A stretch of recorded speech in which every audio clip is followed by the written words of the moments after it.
sur des objectifs souvent de relations sociales. Notamment, on fait pas mal de médiation entre les pouvoirs publics et les citoyens. Et donc, on se pose ces questions-là de comment on fait des designs de dispositifs qui permettent de mettre en communication des institutions avec des gens ou des gens entre eux, comment on fait tout ça. Et la question se pose du coup de comment on design ça et est-ce que ce qu'on fait est intéressant. Et l'autre chose qui nous revient dans ces cas-là, c'est que on parle maintenant de médiation par le jeu, mais c'est pas facile de présenter ça comme ça, notamment à des acteurs institutionnels ou des entreprises qui ont une vision très stéréotypique du jeu. Et quelque part, c'est complètement mérité, vu l'état du paysage vidéoludique grand public, et donc ce qui est émergent, notamment pour les gens qui sont néophytes, qui connaissent pas, qui sont pas dans le milieu. Ce qui m'a amené à toutes ces réflexions sur la façon dont les jeux portent un certain type de culture. Donc pour revenir au sujet précis que je voulais exposer, je vais parler de biais cognitifs inconscients. Alors si c'est des biais cognitifs qui sont de facto inconscients, c'est un peu un pléonasme d'avoir mis ça comme ça. Donc je vais très rapidement revenir pour qu'on soit bien tous d'accord sur ce dont on parle. Un biais cognitif, c'est un mécanisme qui sert à, depuis le début de la vie, quelque part, avec les premières cellules vivantes, les biais, c'est un peu... Il a fallu survivre, la vie a évolué, toute la construction de la vie est basée sur la survie, la reproduction et l'alimentation. Et pour faire ça efficacement, il faut être performant dans ces trois domaines. Pour être performant dans ces trois domaines, au fur et à mesure, les formes de vie qui ont évolué se sont spécialisées ou ont spécialisé certaines de leurs fonctions pour réussir à survivre, s'alimenter, se reproduire. Et des fois, c'est un avantage de faire tout ça de manière la plus efficace et la plus rapide possible. Et ça crée des situations, ça crée des organismes qui ont des comportements, ce qu'on appelle instinctifs par exemple, et notamment ça, ce sont des formes de biais, c'est-à-dire que c'est des biais par rapport à la conscience, par rapport à la réflexion. Et donc on a bien évolué, on est arrivé à ça. Donc c'est nickel. On voit que l'évolution a bien performé, et comment on en est arrivé là, en fait, c'est ça la question. Alors évidemment, on n'en est pas tous là, heureusement. L'idée, c'est de se dire que on est en évolution constante et que c'est juste un état transitoire. Et donc, cet état transitoire de l'évolution, il passe par la spécialisation de certains processus dans les organismes vivants qu'on croise. Et pour survivre, justement, j'en parlais, il faut optimiser plein de process.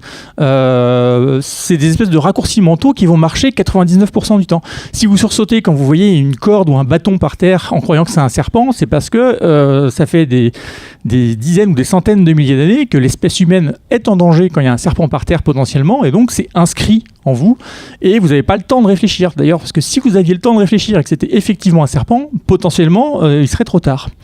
Donc ces biais mentaux, ils servent à ça. C'est des biais qui sont profondément inscrits et pour des raisons très valables. Ça dit aussi que ces biais, nos cerveaux sont faits pour, quelque part, les encoder, les imprimer.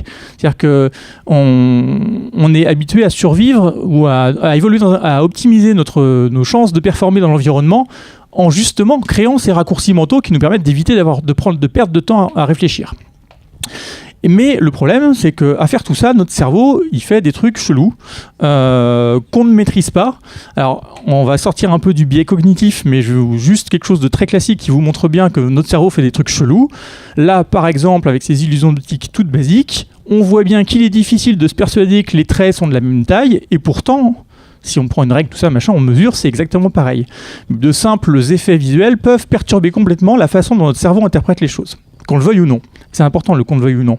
C'est pareil avec cette foutue robe que j'ai jamais été capable de voir bleu et noir. Elle est jaune et or.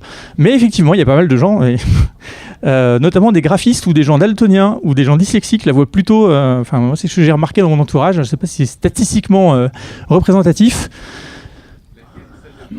Oui, celle-là, en fait, c'est la même. Ça, c'est la robe. En fait, cette robe-là, prise en photo avec un éclairage tout pourri, donne l'impression qu'elle est blanche et or, on est d'accord ? Voilà. Et voilà. Donc le cerveau, donc le cerveau fonctionne de manière biaisée et en plus pas de la même façon chez tout le monde. Donc c'est très compliqué. Mais voilà, c'est un bon exemple de choses qui divisent l'humanité. Donc voilà. Il y a des gens qui ont étudié tout ça parce que c'est quand même assez passionnant. Et notamment, depuis déjà de nombreuses années, et il a commencé à poser le terme biais cognitif dans les années 70, Daniel Kahneman, qui est un chercheur américano-israélien, qui est sociologue et pour autant détenteur d'un Nobel d'économie. Voilà. Mais pour les raisons que vous allez comprendre, c'est tout simplement qu'il a travaillé sur l'irrationalité des comportements et des choix, justement. Et il a fait ça notamment dans le domaine économique, puisque le domaine économique est enseigné et analysé à l'aune d'agents économiques rationnels. Or, lui, ce qu'il a fini par poser comme contexte, c'est que comme concept, c'est que les agents économiques sont tous sauf rationnels, on est des humains et on prend des décisions potentiellement très irrationnelles. Et son travail permis, alors je vous conseille le livre Thinking Fast and Slow, qui globalement présente notre façon de penser comme divisée en deux. Il y a un système, il appelait ça de manière très prosaïque, système 1 et 2. Monsieur n'est pas poète. Et donc le système 1, c'est le truc rapide, c'est le truc qui a les biais en fait, c'est le truc qui va super vite et qui en un instant vous fait avoir la réaction appropriée 99% du temps, et qui, dans certaines autres circonstances, va être finalement inapproprié. Mais c'est pas grave, statistiquement, ça vous a permis de survivre, jusque-là. Et le système 2, c'est le système conscient, c'est le système réflexif. Et c'est celui qu'il faut réussir à activer si on veut se dégager des approximations du système 1. Alors, je vais vous donner quelques exemples de biais. Je vais en prendre juste 2 ou 3, les plus connus. L'effet Barnum, tout le monde connaît, c'est le fait de valider comme quelque chose qui nous concerne une appréciation psychologique qui était mise de manière hyper générique par quelqu'un. C'est ce que font les voyantes, diseuses de bonne aventure et autres. Voilà, c'est hyper facile de se retrouver à se dire « Ah oui, c'est exactement... Elle parle de moi. » Voilà. Eh ben non, ça s'appelle l'effet Barnum, c'est un biais cognitif bien connu et documenté. De la même manière, le biais d'ancrage est très intéressant. Par exemple, si j'ai mis Gandhi là, c'est parce que l'exemple sur Gandhi, c'est si on demande aux gens si Gandhi avait plus que 114 ans quand il est mort, ou si on demande aux gens est-ce que Gandhi avait plus ou moins que 35 ans quand il est mort, on voit que chez les gens qui ne connaissent pas la réponse, dans un cas, les gens vont donner un âge beaucoup plus élevé que dans le cas où on leur a posé un chiffre plutôt bas. C'est également ce qu'utilisent tous les gens en marchandage. Quand on marchande, le premier qui pose son prix, il a le plus de chances d'avoir quelque chose qui est proche de ce qu'il voulait. Donc c'est le fameux biais d'ancrage. C'est-à-dire qu'on a tendance à faire référence, à prendre pour pertinente une référence récente qu'on vient d'avoir, une référence qualitative récente, alors qu'elle n'a aucune validité. Et pour l'info, il est mort à 78 ans. Le biais de cadrage est intéressant aussi. C'est l'influence de la formulation sur la façon dont on va considérer une question. Notamment, ça a été étudié dans l'exemple de Kahneman avec des chirurgiens. En fonction des experts, donc des gens, un chirurgien, c'est quand même quelqu'un qui fait des études pour faire ce qu'il fait. On lui donne pas les clés comme dans Surgeon Simulator, comme ça, juste pour rigoler. C'est des gens qui font des choses de manière experte, et en fonction de la façon dont on présente, par exemple, un projet d'opération à un chirurgien, il peut être influencé, sa réponse peut être influencée, qui pourtant, c'est une réponse experte, elle peut être influencée. Et si on lui dit cette opération a 98% de chances de réussir, ou cette opération a 2% de chances d'entraîner des complications, sa réponse instinctive, la première, ne va pas être la même potentiellement. Alors qu'évidemment, s'il prend le temps de réfléchir, voilà, normalement, c'est son métier, j'espère qu'ils le font comme ça. Ils prennent le temps de réfléchir, ils font pas ça comme ça. Voilà, mais voilà, la façon dont sont formulées les questions ou les affirmations peuvent déjà venir modifier ce qu'on voit. Bon, le tout, c'est qu'on est vraiment très, très, très biaisé. Il y en a, je sais plus, plus de 150 qui ont été décrits là sur les recherches actuelles, et dont, alors je les ai mis là, évidemment vous pouvez pas les lire, c'était pas le but, mais pour vous dire dans tout ça, il y a beaucoup de biais qui concernent nos comportements sociaux, qui affectent notre façon d'être les uns avec les autres. Et c'est assez intéressant, et c'est de ça dont je vais parler, puisqu'on va s'attacher aux biais culturels. Alors les biais culturels, c'est une forme de biais, c'est même un biais cognitif en fait, le biais culturel, qui évidemment recouvre plein de notions. Donc je vais vous donner cet exemple. C'est un exemple qui a été fait par l'université d'Harvard. En fait, il s'est passé qu'il y a eu beaucoup, voilà, les biais culturels, le fait d'avoir des stéréotypes sur les cultures, etc. C'était bien connu, documenté. Les sociologues s'en sont inquiétés et puis ils ont étudié les populations. Ils se sont aperçus que ces biais-là étaient en train de disparaître. Par exemple, aux États-Unis, on ne considérait plus que les Noirs étaient des bandits et que tout ça. Enfin, on considérait plus si on regardait les résultats de questionnaires sur le sujet. Mais un questionnaire, c'est quoi ? C'est quelque chose sur lequel on va réfléchir. Et on va donc utiliser son système 2. Et si on réfléchit, effectivement, on n'est pas en train de dire tous les blacks sont des gangsters. Mais si on réfléchit pas, est-ce qu'on ne penserait pas encore un peu ? Parce qu'on est biaisé. Et donc c'est l'objet de ce site qui vous propose des associations. Là en l'occurrence par exemple il fait plusieurs séries d'associations, mâle science, femelle art, enfin liberal arts, et on doit dire si le mot-clé qui est ici appartient à l'un ou à l'autre. Et évidemment il swap les références entre chaque, et on fait plusieurs fois le truc, et tout est basé sur la notion de vitesse. À quelle vitesse on donne la bonne réponse. Et en analysant la vitesse à laquelle on donne la bonne réponse, même si intellectuellement on n'est pas biaisé, c'est-à-dire si intellectuellement on n'a pas de préjugés sur tel ou tel type culturel, on s'aperçoit en faisant ce test-là qu'on est quand même biaisé, que notre premier réflexe, il est déjà influencé par notre culture. Oui ?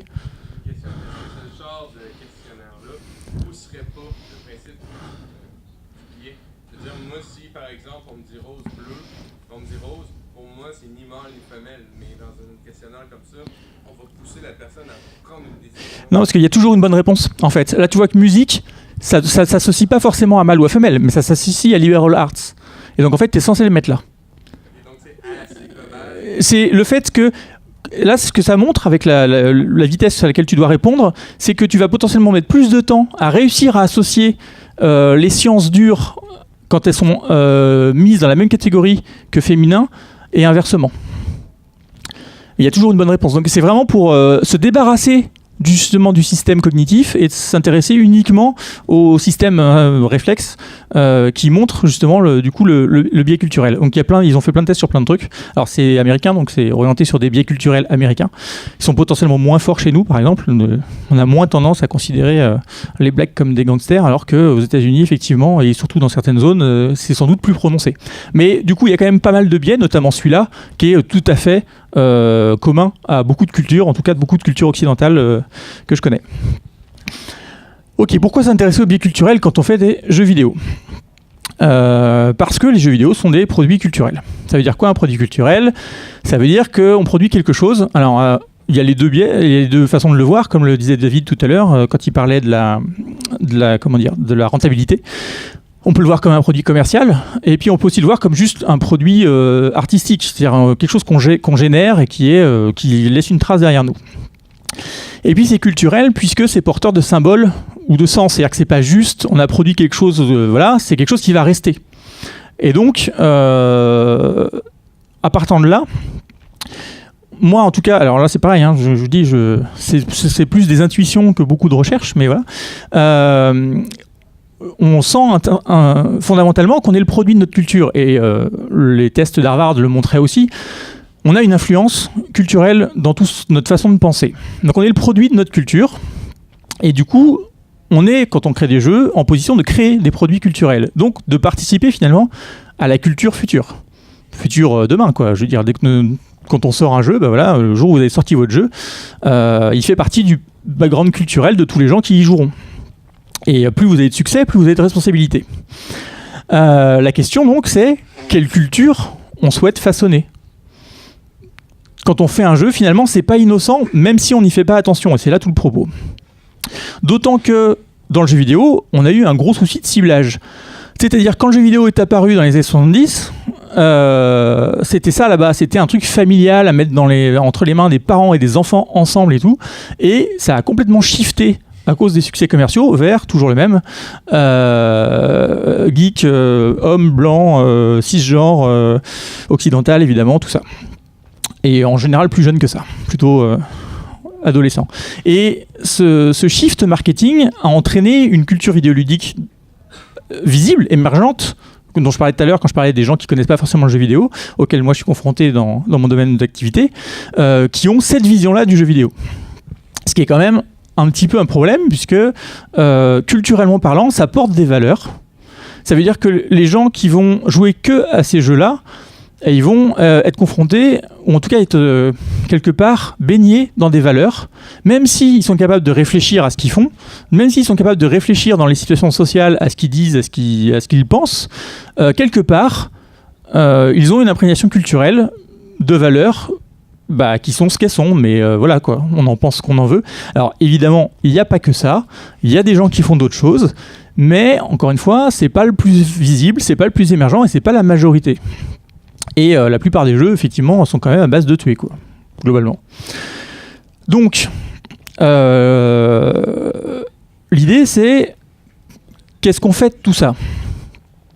De savoir qu'on fait des produits culturels, qu'on vient influencer la culture et qu'on est biaisé cognitivement. Eh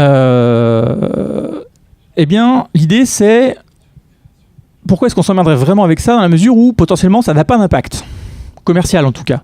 On revient sur la notion de succès. Des gens comme Notch ou les concepteurs, ou Tim Seret sur Last Night ou voilà le dernier rant qu'il y a eu sur Kingdom Come, tout ça montre bien que même quand les personnes vont porter des valeurs qui sont pas forcément très bien vues par tout le monde, ça n'empêche pas le succès commercial. Donc finalement, que j'en ai à foutre de mettre dans mes jeux du sang, des filles à poil et des trucs super clichés, si ça fait vendre, très bien. On peut faire un jeu super intéressant sur un sujet vraiment pertinent, avec un vrai sens, avec pas de sang et pas de sexe et tout ça, et voilà. Et ça peut ne pas marcher commercialement. C'est les trucs inverses. C'est pas parce qu'on va faire un truc intéressant et culturellement pertinent qu'on va vendre. Donc il y a quelques exemples récents qui montrent ça. Donc ça veut pas dire que c'est intéressant de s'emmerder avec ça pour le succès commercial, dans un sens comme dans l'autre. Et en plus, ça ajoute une contrainte de se poser la question en permanence, est-ce que dans ce que je produis, je porte une culture qui n'est pas forcément ce que je veux.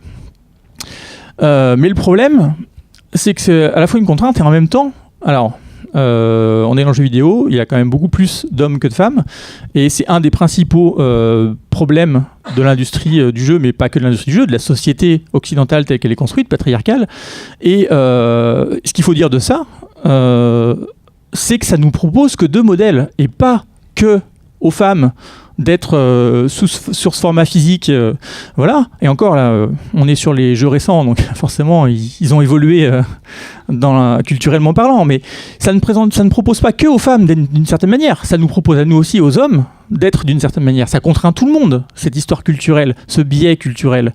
Le fait de dire les femmes sont faites pour être à la maison, pour avoir des tenues complètement déshabillées et être soumises aux hommes, et les hommes ils doivent être blancs, cisgenres, grands, musclés, pas pleurer, voilà. C'est une contrainte. Je veux dire, même en tant qu'homme.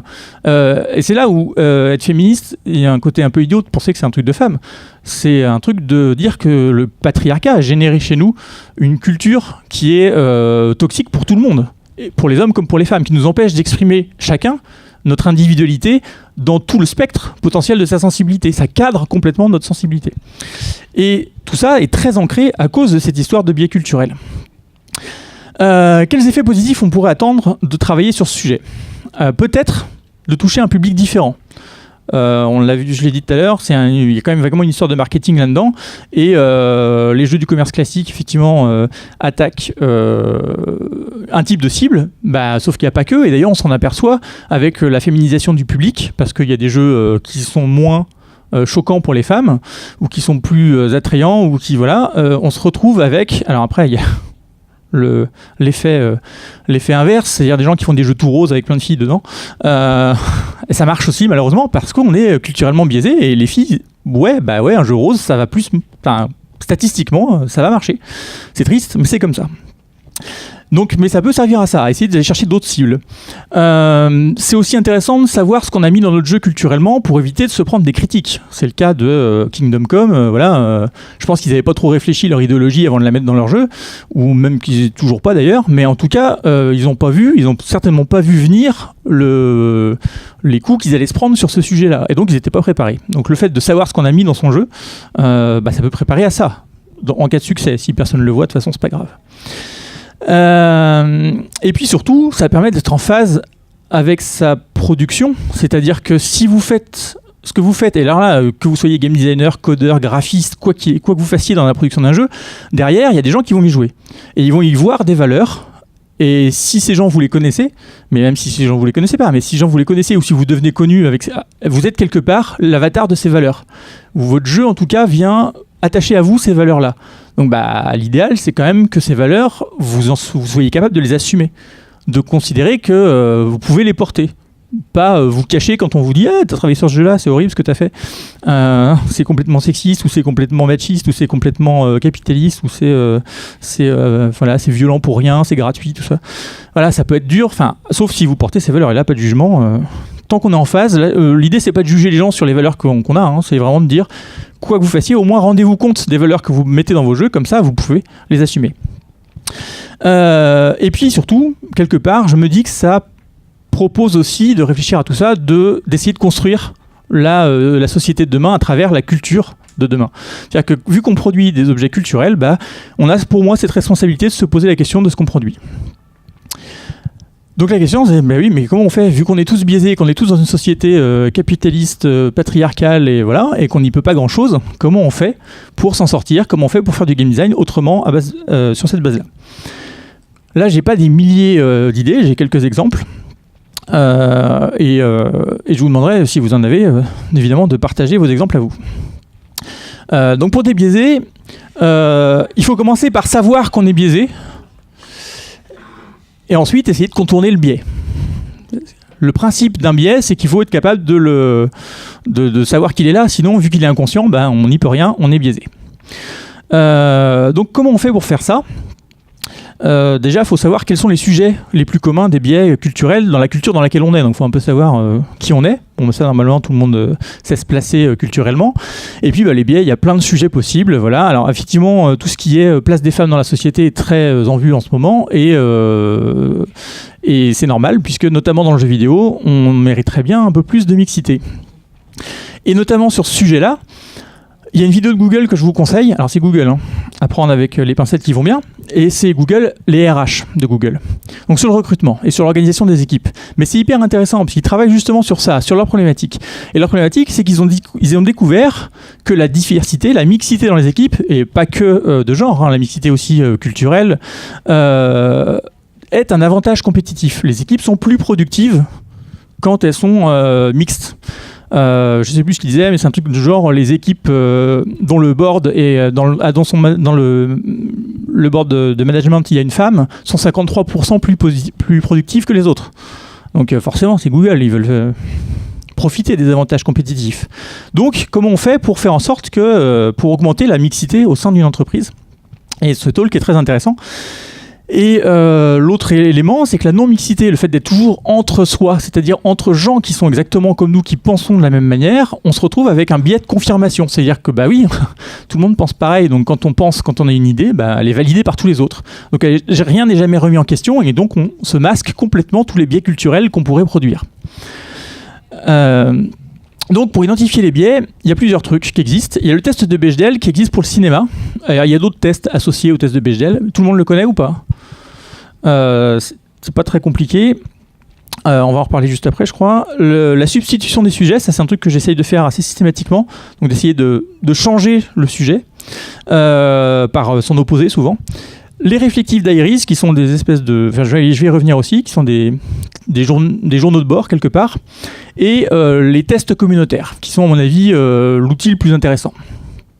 Test de Bechdel, qui fonctionne pour la place des femmes dans les films, mais qui fonctionne aussi pour l'orientation sexuelle ou la couleur, évidemment.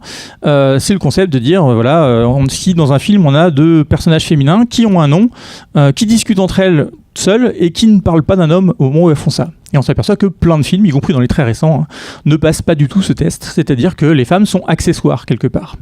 Et c'est vrai aussi donc pour les orientations sexuelles, quand il y a un homosexuel ou une lesbienne dans un film, souvent c'est un peu l'alibi pour dire qu'il y en a qu'on est ouvert, mais si son arc narratif n'a d'autre intérêt que d'être là parce que cette personne a cette orientation sexuelle-là, on est dans le biais culturel de vouloir mettre des trucs pour faire genre. On est dans le biais culturel washing, je sais pas comment on appelle ça, mais voilà, c'est pas très intéressant. Donc substituer les sujets, le test de BGL, même pour vos jeux, réfléchissez à la place de l'arc narratif de chacun des personnages que vous mettez dans votre jeu. La substitution, ça marche assez bien, et d'ailleurs, regardez, ils l'ont fait. Ils ont fait le même film avec un autre personnage, d'un autre genre, et le problème c'est qu'ils l'ont pas trop assumé. C'est-à-dire qu'il me semble que les statistiques sur le temps de parole de la pauvre actrice dans le dernier Star Wars étaient quand même ridicules par rapport aux autres personnages qui étaient pourtant des seconds rôles mais masculins. Donc la substitution c'est bien. C'est pareil, on est un peu dans le washing. On va mettre une femme à la place d'un homme. Est-ce que mon histoire tient toujours ? Ouais, elle marche toujours. C'est bon, on envoie. Ouais, sauf qu'il faudrait assumer le truc et aller jusqu'au bout et que ce personnage féminin soit là aussi représenté de manière aussi efficace. Il faut faire attention à ce que d'autres biais ne reviennent pas masquer le truc. Mais moi, c'est quelque chose que je fais souvent, y compris dans mes relations sociales. Quand je parle avec quelqu'un, je me dis, ok, cette personne, je sais pas si elle est malade et qu'elle tousse et que du coup j'ai envie de me casser, je me dis, ok, qu'est-ce qui se passerait si elle n'était pas malade et qu'elle toussait pas ? Est-ce que ce qu'elle me dit m'intéresserait toujours ? Si je croise quelqu'un dans la rue qui me demande une pièce, si elle est propre sur lui, je me dis tiens, et si elle était dégueulasse, c'est que je lui filerais, et si elle est dégueulasse, je me dis tiens, est-ce que si elle était propre sur elle, je lui filerais. Et sachant, le fait de faire cet exercice-là oblige à réfléchir à la situation actuelle. Ok, est-ce que je m'appuie sur un jugement instinctif biaisé, ou est-ce que je m'appuie sur ma réflexion ? Est-ce que c'est vraiment comme ça que j'ai envie de répondre à cette situation sociale ? Donc la substitution, ça marche bien. Et quand on fait du game design, du concept, quand on écrit une histoire ou des choses comme ça, c'est assez facile de jouer avec les possibilités sur un personnage, de le faire changer de plein d'attributs, que ce soit de genre, de taille, de carrière, de ce qu'on veut, pour voir si ça marcherait quand même et s'il n'y aurait pas des intérêts justement à avoir quelque chose de plus varié que les grands classiques. Les Reflexive Diaries, c'est un truc qui est emprunté à la sociologie et qui est super intéressant. Alors j'ai pas encore testé, mais il faut que je le fasse. C'est le concept d'avoir une pratique réflexive. En fait, le fait de formuler quelque chose nous aide à le voir différemment. Dans la vidéo de Google dont je vous ai parlé tout à l'heure, il parle d'un exemple très intéressant sur l'enrôlement dans les forces de police, où ils ont fait un test de recrutement pour un poste de chef dans les forces de police, et où ils demandaient aux recruteurs potentiels, est-ce que les gens que vous voulez recruter, vous préférez quelqu'un qui soit school smarts ou street smarts ? Donc quelqu'un qui est plutôt de l'expérience de la rue, ou au contraire qui soit bardé de diplômes. Et globalement, les gens disaient non, pour un poste de chef, on va prendre quelqu'un qui est plutôt school smart, donc qui a vraiment une bonne culture académique de ce qu'il faut faire. Et puis on leur envoyait des CV avec 2 versions des CV, soit des CV sans les noms des personnes. Là, les CV sans les noms des candidats, la sélection se fait sur les gens qui correspondent à ce qu'il fallait pour le poste, c'est-à-dire school smart. Et si on envoie des CV avec 50% d'hommes, 50% de femmes sur les CV, eh bien, ils vont favoriser les hommes, quelle que soit la spécificité du profil. Et dernière expérience, si avant de leur faire analyser les CV genrés, on leur demande d'écrire ou de dire ok, vous voulez quoi ? Vous attendez quoi comme type de profil ? Et bien là, du coup, le biais disparaît. Donc c'est là où les Reflexive Diaries s'appuient là-dessus, sur le côté. Si on vient documenter ce qu'on fait au jour le jour et écrire pourquoi on le fait, d'une part, ça nous oblige à faire le pas de recul réflexif qui permet de déjouer toute une partie des biais. D'autre part, ça nous fait tout un tas de documentation qui peut nous servir après à relire, à revoir pourquoi on a fait tel ou tel choix et à faire à enrichir notre design et notre activité de ça. Et puis dernier point, on en a parlé, les tests communautaires. Le concept, c'est effectivement on est porteur de notre culture à nous, et en fait il y a plein de gens différents. Alors si évidemment on se complaît dans notre univers à nous, on va être que entouré de gens qui pensent comme nous, une espèce de bulle de filtre non virtuelle pour le coup. Et l'idée, c'est de réussir à travailler dans la mixité, c'est de réussir à aller chercher d'autres points de vue pour juger le travail qu'on a produit quand on fait un jeu. Et alors évidemment, on ne peut pas forcément avoir dans son équipe les United Colors of Benetton, avoir des gens de chaque genre, de chaque couleur, de chaque pays, de chaque culture, de chaque religion, j'en sais rien. Non, évidemment. Donc l'idée, c'est d'aller chercher ces feedbacks culturellement différents en s'approchant de différentes communautés, c'est-à-dire en allant faire tester le jeu à des gens qui ne sont pas vous ou vos amis qui pensent comme vous. Donc la question... ça, on l'a déjà vu en fait, plus ou moins. Hop là. Donc les effets positifs de tout ça, c'est de dire que, à mon avis, on va réussir à faire des productions qui sont moins prévisibles, qui contiennent moins de clichés, peut-être, et donc éventuellement plus de surprises. Je pense surtout sur la partie narrative, la partie construction de scénario. Si pour une fois le mec qui a un bouc, c'est pas le grand méchant, peut-être que ça peut apporter quelque chose. C'est important. On sait que ça, je pense sincèrement que ça peut avoir une empreinte positive. Alors j'ai eu du mal à trouver la documentation de ce sujet, c'est compliqué de savoir comment la culture se construit et comment l'empreinte culturelle se construit, mais je pense que, en tout cas, si on fait pas ça, si on n'essaye pas de faire ça, c'est sûr, ça changera jamais. Donc il faut travailler ça pour l'empreinte culturelle des jeux vidéo. L'avantage aussi d'être inclusif comme ça, c'est d'éviter de blesser par mégarde. C'est-à-dire qu'on peut avoir dans un propos d'un jeu ou de n'importe quelle œuvre culturelle peut blesser des gens qui sont différents de nous et qui vont le prendre de manière personnelle. Typiquement, sur l'homosexualité qui a été beaucoup traitée par le cinéma et un peu par le jeu vidéo, des fois est tellement caricaturée que j'imagine que quelqu'un qui est homosexuel va se sentir blessé par la façon dont est représenté un homosexuel. Et sauf que les gens qui produisent l'œuvre culturelle et qui ne le sont pas s'en rendent pas compte et ont l'impression de faire ça bien. Donc c'est pour ça que les tests communautaires sont importants. Et donc de prendre ça en compte, ça évite de blesser des gens par mégarde. L'idée aussi est potentiellement de faire évoluer l'idée du jeu vidéo, puisque vous avez vu, on en a parlé, l'idée du jeu vidéo, tout le monde le sait, est quand même stéréotypée, ça évolue doucement, notamment avec la scène indé, mais voilà. Donc peut-être qu'en travaillant sur tout ça, on peut avoir cet effet positif-là de faire changer un peu le visage des jeux. Et d'ailleurs, au passage, aussi d'augmenter la mixité dans la filière, dans l'industrie, puisque si l'industrie renvoie une image d'industrie faite pour les hommes par les hommes, etc., forcément, oui, on a 85% d'hommes dans l'industrie. Oui, oui, c'est inévitable. Donc si on arrive à changer un peu ça, peut-être qu'on va attirer d'autres profils. Et pas forcément que, je parle des problèmes hommes-femmes, mais pas que des femmes, mais il y a aussi d'autres minorités culturelles qui sont sous-représentées. Et voilà. Et donc en faisant cet effort-là, on va potentiellement les inclure, on va potentiellement les intéresser aux jeux vidéo, on va potentiellement les intéresser à la création de jeux vidéo. Et c'est un truc qui commence tout jeune, donc c'est dès l'école en fait qu'il faut faire ce travail-là. C'est pour ça que c'est important de le faire dans tous les jeux qu'on fait. Et au-delà du game design, favoriser, essayer de débiaiser et d'avoir une approche différente, c'est l'exemple de, par exemple, favoriser la mixité, comme je le disais, dans l'industrie du jeu vidéo. Alors là, je parle de Women in Games, qui est une association donc, internationale qui existe depuis 2009, et la branche française a été créée l'année dernière. Il y a déjà 700 membres et il y a une communauté active qui est super intéressante aussi, par exemple. Alors, n'importe qui peut adhérer et agir. Là, l'idée, c'est d'agir pour la mixité de genre, notamment dans l'industrie du jeu vidéo. Je ne vois pas qui pourrait être contre, ou si vous l'êtes, ne vous inscrivez pas, mais sinon, allez-y. Partagez cet effort. Et ce qui est intéressant, c'est que du coup, vous avez accès à une communauté qui est différente. Et vous avez accès à des gens pour l'histoire des tests communautaires. Si vous vous rapprochez de communautés comme ça, actives, il y a aussi, je pense au RJV, par exemple, ou au travail que font des game designers ou des gens comme David en a parlé tout à l'heure, comme Bricode ou Angela Washko, qui sont des gens qui travaillent sur ces problématiques de culture, de vision, de place de la femme, etc. En s'approchant des gens qui travaillent, qui gravitent autour de ces sujets-là, on peut avoir aussi accès justement à des gens qui ont un point de vue différent du nôtre et donc faire notre travail différemment.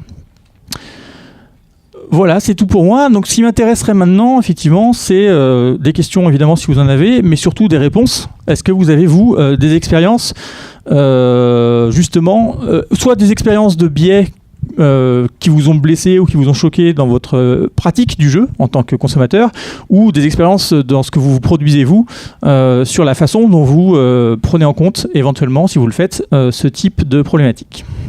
Voilà. Ouais. Moi, je suis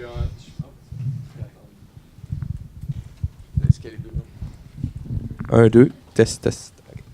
Je suis enseignant au Cégep Limoilou à Québec. Ça, c'est avant l'université, dans le fond, chez nous. Puis, en parlant de billets, moi, je suis, dans le fond, enseignant. J'enseigne la créativité, des techniques de créativité comme le chapeau de Bono, par exemple, si vous connaissez. OK, je viendrai prendre mon cours.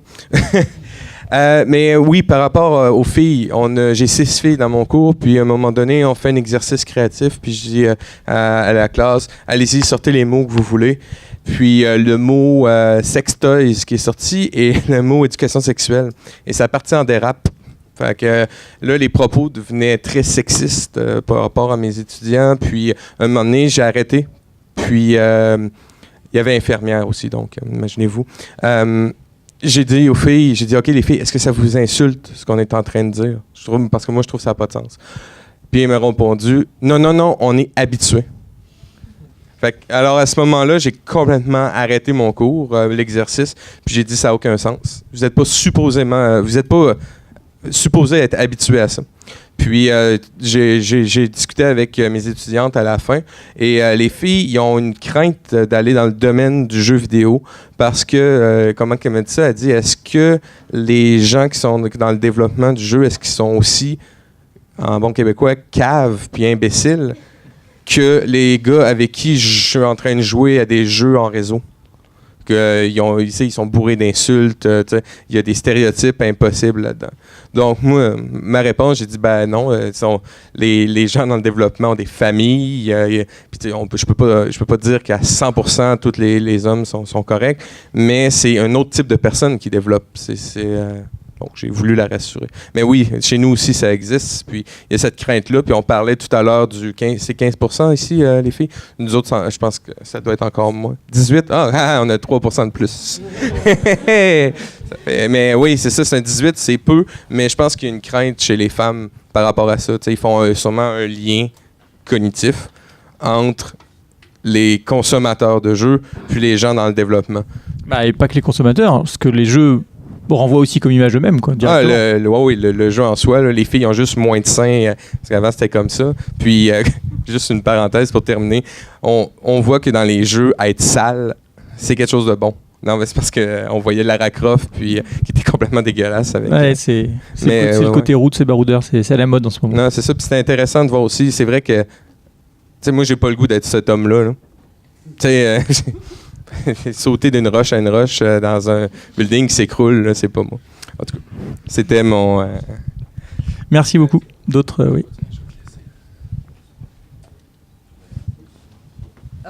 Moi, du coup, pour rebondir là-dessus, en tant que jeune femme dans le jeu vidéo, oui, je me suis accrochée. En plus, je suis du côté dev, donc autant vous dire que je me sens un peu seule parfois. J'ai observé on doit être qu'il y a à 3 aussi... ou 5% là, sur les Voilà, deux. c'est ça. J'ai observé en fait justement la conséquence de ce biais du peu de femmes dans l'informatique, même en général. C'est que quand on vient vous voir, on dit « Ah, qu'est-ce que tu fais ?» Je suis dans le développement. Ah ouais, c'est bien. Et alors là, il y a deux réactions. Il y a soit t'es un peu un garçon manqué. Ouais, merci. Ou alors, il y a c'est rare, tout ça, voilà. Tu dois être très demandé. Comme si c'était quelque chose d'exceptionnel d'être une femme d'or. Alors c'est vrai que d'un point de vue statistique, c'est exceptionnel au sens littéral du terme, c'est une exception, mais comme si on était un Pokémon rare en fait à attraper. On est une version shiny de développeur en fait qu'il faut avoir. Oui, ce qui est triste, c'est que ça montre aussi que le biais il est vraiment dans les deux sens. C'est-à-dire, et les femmes se projettent pas dans ces métiers-là, et les hommes auraient tendance à penser que eux ils auraient l'obligation dans ces métiers-là et pas d'être dans des métiers plus sensibles ou plus voilà. Donc ça marche dans tous les sens et il y a vraiment un problème effectivement de cadrage des parcours. C'est pour ça que alors pour le coup c'est avec plutôt Atlan Games mais Women Games aussi a une politique sur l'éducation, mais l'idée c'est d'essayer déclencher des initiatives auprès des jeunes, puisque c'est au collège qu'il faut commencer à faire ça, parce que on va avoir un déficit de mixité flagrant si on fait pas attention. Et puis on aura de toute façon un déficit de techniciens, puisque les métiers techniques attirent de moins en moins dans l'informatique, et donc ça va poser des problèmes. Je vais juste partager la conséquence de ce biais.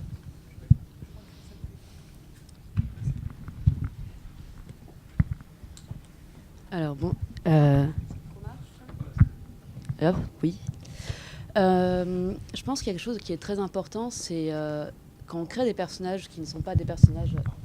Là, ça marche ? Ah oui, ah c'est mieux. Excusez-moi. Je disais, je pense qu'il y a quelque chose qui est très important à prendre en compte, parce que pareil, je suis une femme, je suis lesbienne, je suis racisée, donc des choses que j'ai pu relever en jeu vidéo, j'en ai relevé énormément. Mais moi, s'il y a quelque chose que j'ai vraiment envie de dire aux développeurs, et moi-même que j'applique en tant que développeuse, c'est qu'il ne faut pas créer des personnages femmes, lesbiennes, trans, tout ce que vous voulez, et les utiliser parce que. On n'est pas défini par ça. On n'a jamais été défini par ça. On ne se présente pas. Bon, là, c'est exceptionnel, d'habitude, comme ça. Et c'est très important, justement, qu'on ne soit vraiment pas là juste parce qu'il faut faire de la mixité. Aujourd'hui, moi, justement, comme elle a dit tout à l'heure, on est habitué. On est habitué à tous ces clichés, on est habitué à tout ça. Et ça me fait beaucoup plus mal de voir des jeux comme, par exemple, Mass Effect Andromeda, qui veulent mettre ces personnages-là parce qu'il faut qu'ils soient là. Et c'est pour moi une erreur vraiment qu'il ne faut pas faire. Et par rapport au biais culturel, je pense que la meilleure chose à faire, c'est toujours de se confronter aux autres et aux points de vue différents. C'est toujours désagréable d'entendre des gens qui n'ont pas les mêmes points de vue. C'est toujours désagréable de parler avec des gens racistes, par exemple. Mais c'est aussi intéressant, finalement. Il faut se confronter à eux. Il faut se confronter aux points de vue des autres. Voilà, c'est tout ce que j'avais à dire. Merci. Mais oui, effectivement, et ça reboucle sur le côté test communautaire, c'est-à-dire que on ne peut pas avoir le point de vue de tout le monde, et donc valider que ce qu'on a produit ne heurte pas d'autres cultures que la nôtre. Je trouve que c'est effectivement assez fondamental. Moi, je suis assez d'accord avec ce qu'elle a dit, dans un sens que je pense que à mon avis, il faut aller plus loin que noter les biais. À mon avis, il faut faire un travail de déconstruction, en fait, en quelque sorte. Et d'ailleurs, Sabrina Calvo, qui va parler cette semaine, je pense, va assez loin dans ça. Et du coup, une forme d'éthique, en fait.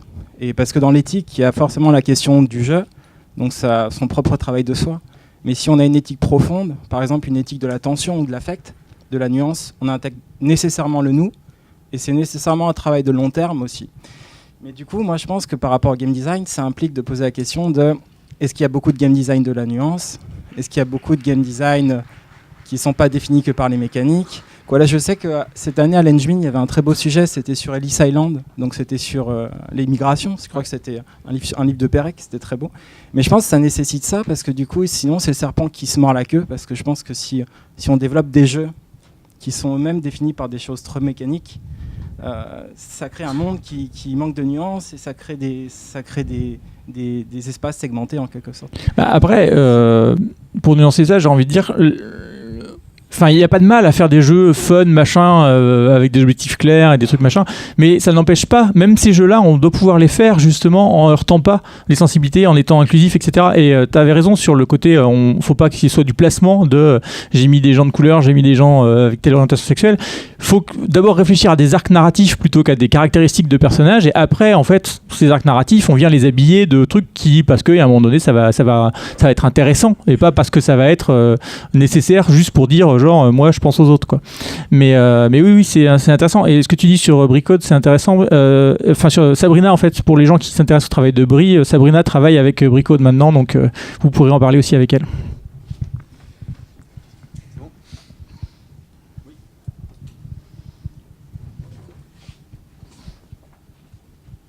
Merci. Alors, je suis d'accord sur le fait de ne pas placer des gens en fonction de leurs caractéristiques de genre, de race, de sexualité. Néanmoins, il y a quand même un travail de prise de conscience, a fortiori quand on est game designer et un mec cis blanc, comme moi. On a le même problème. Ouais, voilà, c'est ça. Et il y a un travail de prise de conscience de ce qu'on fait. Alors moi, je viens du jeu de rôle papier plutôt, et je sais que dans les écritures de scénario, il y a un travail qui se fait depuis un certain temps pour un certain nombre de créateurs, que de faire de la prise de recul statistique sur le genre des personnages placés dans le scénario, ne serait-ce que pour regarder a posteriori combien ils sont, où est-ce qu'ils sont placés, quel type de rôle ils ont, pour analyser son propre fonctionnement par défaut et éventuellement le rectifier. Alors il ne s'agit pas de faire effectivement de placement, mais en tout cas quand même de regarder comment on fonctionne quand on n'y réfléchit pas, quoi. Ouais, carrément. Et puis, alors c'est vrai que statistiquement, on est très mauvais pour. Dans les biais cognitifs, il y a beaucoup de biais liés à l'appréhension des statistiques, et du coup, effectivement, on est assez mauvais pour se dire. On se dit non, c'est bon, j'ai mis plein de personnages féminins et ils font des trucs super importants. Puis en fait, tu regardes, ils sont plus. Enfin voilà, les stats sont contre toi. Et l'autre truc, c'est sur la représentation aussi. Je pense quand même, il y a un équilibre à trouver aussi avec le fait que, pour l'instant, la représentation, elle est inverse. Et peut-être qu'il faut quand même faire un effort pour essayer de mettre en avant d'autres imaginaires, d'autres cultures, même si ça peut parfois effectivement ça pourra faire un peu forcé, au moins ça commence à faire. Après il y aura un équilibre à trouver, je pense, et l'idéal c'est que, comme tu le dis, ça déconstruise vraiment la façon dont on perçoit c'est les ensembles culturels et qu'on travaille avec. Mais je pense que c'est quand même intéressant qu'il y ait un effort, même si parfois il est maladroit, d'amener de la diversité là où on peut en amener, quoi. Mais effectivement, quand on va, je sais pas, on va faire une foule qui sert de décor à une scène dans un jeu, faire attention à ce qu'il y ait différentes cultures et différents genres et différents âges dedans, ça peut paraître un peu placement ou mécanique, mais quelque part c'est quand même intéressant. Je pense, ou c'est quand même nécessaire pour que les gens qui jouent voient pas que tout le temps la même chose, quoi. Oui, alors je voudrais témoigner. Je témoigne. J'ai la chance de travailler dans une entreprise où le nombre de développeurs féminines est de l'ordre de 30% à peu près. Où on a une politique de diversification, d'inclusion très poussée. Où on participe tous les ans à la Gay Pride à Barcelone, à Berlin, à Stockholm, et ça crée une atmosphère. Donc c'est chez King, voilà. C'est marqué dessus. Voilà. Je suis brandé, et c'est vachement, c'est très agréable de travailler dans cet environnement-là déjà. C'est beaucoup d'autres expériences. Dans mon studio, on a 17 nationalités.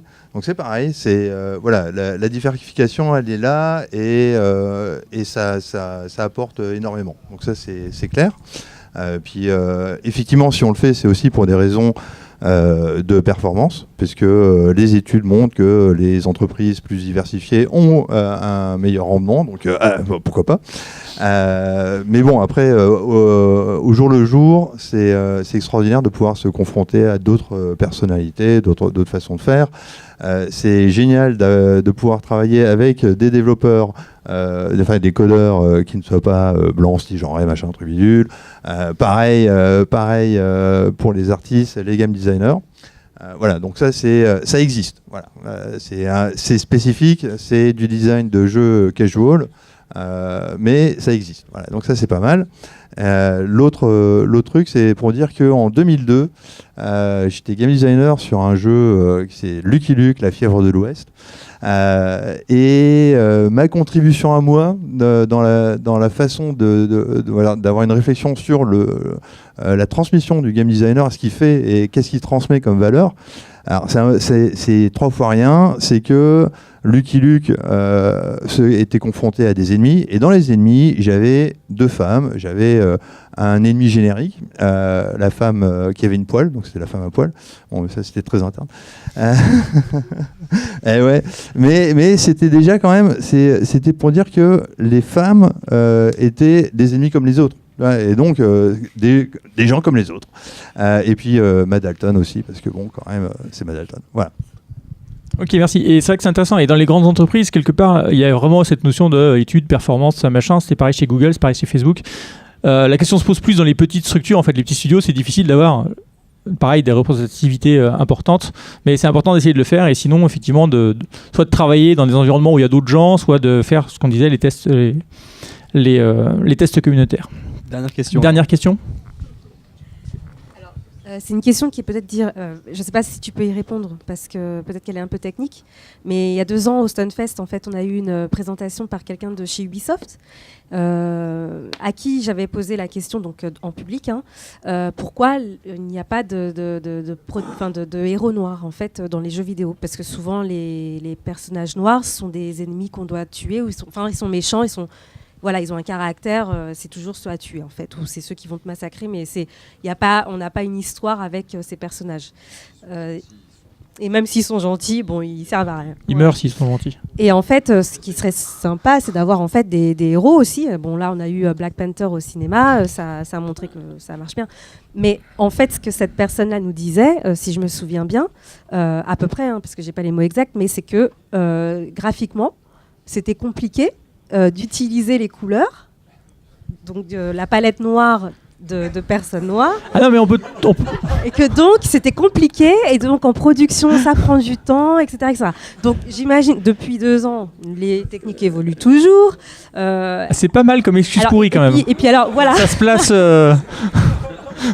Et puis il y avait aussi le fait que commercialement, oui, c'est vrai que peut-être qu'un homme blanc, il va pas s'identifier à un noir.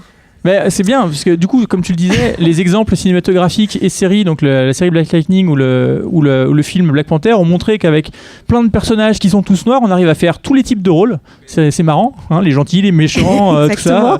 Et en plus, d'intéresser le public. Donc peut-être que ça finira par casser ces espèces de codes de marketing. Voilà, oui. J'espère. Moi aussi. Mais la réponse technique, elle est toute pourrie quand même. Elle est un peu pourrie. Alors après, je pense que la vraie réponse, c'est que commercialement, ils ont peur. Parce que dans la publicité française, moi j'avais fait un mémoire sur l'image du noir dans la société française à travers la publicité, puisque souvent on peut identifier une société à travers ses communications visuelles. Et en fait, clairement, les personnes qui étaient à la tête de structures marketing disait aux agences on ne veut pas de voir de noirs dans notre pub, on ne veut pas de personnes noires pour représenter notre produit. Donc si une voiture Mercedes, un noir et une voiture Mercedes, ça colle pas.